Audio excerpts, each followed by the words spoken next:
Hey everyone, Diana Alt here for another episode of Tip Tuesday. Today we're going to talk about a topic that came up when I asked LinkedIn what they wanted to hear from me during these Tip Tuesday sessions. And a fellow coach who is a wonderful mentor to so many people suggested that we talk about targeting in your job search.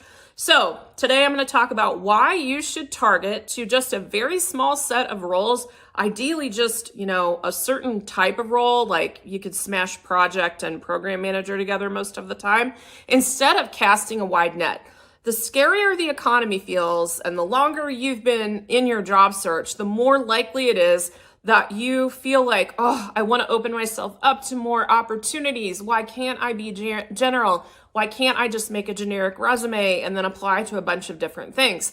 The reason that doesn't work is because of marketing. Believe it or not, anytime you're in a job search, you're in a marketing and sales process. And one of the most prevalent rules of marketing is that if you're talking to everyone, you're actually talking to no one.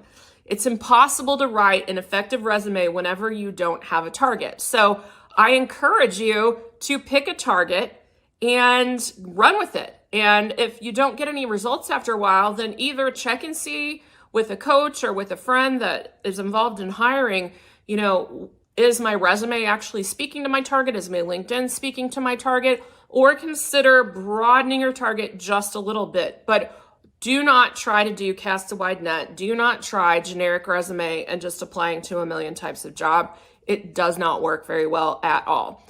After all, if I'm going to buy groceries, if I'm health conscious, I want to go to Whole Foods because Whole Foods has a very clear message around being the place to go shop for your groceries if you want to invest in premium foods and healthy foods. The audience for Aldi and the audience for Walmart is completely different when buying groceries, and that's fine, but you want to make sure that you're letting the right people know that you're the resource that they want to hire, that they want to engage with.